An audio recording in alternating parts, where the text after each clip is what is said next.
वज़ीर-ए-आज़म शहबाज शरीफ ने prime minister youth portal का इजरा कर दिया। इफ्तिताही तकरीब से खिताब में पुरजोश अंदाज अपनाया, वलवला अंगेज शेर सुनाया, नौजवानों को तलकीन की हमें कर्जे की जिंदगी को वकार की जिंदगी में बदलना है। उम्मीद जाहिर की कि ये IMF का आखिरी प्रोग्राम साबित हो। नौजवानों से कहा, आप बासलाहियत होंगे तो नौकरी और बैरून मुल्क मुलाजमत खुद आप तक पहुंचेगी। करोड़ों बच्चों पर सरमाया लगाएं तो पाकिस्तान चंद साल में तरक्की याफ्ता होगा।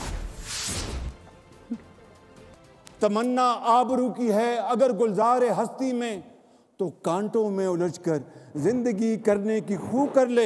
और नहीं है शान खुददारी चमन से तोड़कर तुझको कोई दस्तार में रख ले, कोई ज़ेबे गुलो कर ले।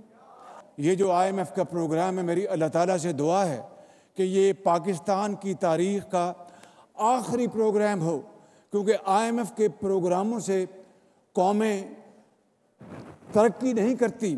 करोड़ों बच्चे और बच्चियां हैं, अगर हम अपना सरमाया उनके कदमों में निछावर करें और बेहतरीन ट्रेनिंग जो आज के दौर की रिक्वायरमेंट है आपको देंगे, तो मैं समझता हूं कि पाकिस्तान दुनिया का सबसे ज़्यादा तरक्की याफ्ता मुल्क बनेगा चंद सालों में।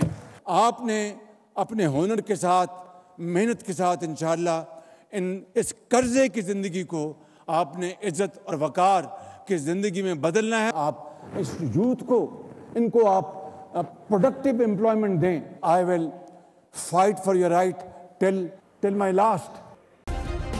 सब्सक्राइब करें और बेल दबाएं ताकि कोई खबर रह न जाए।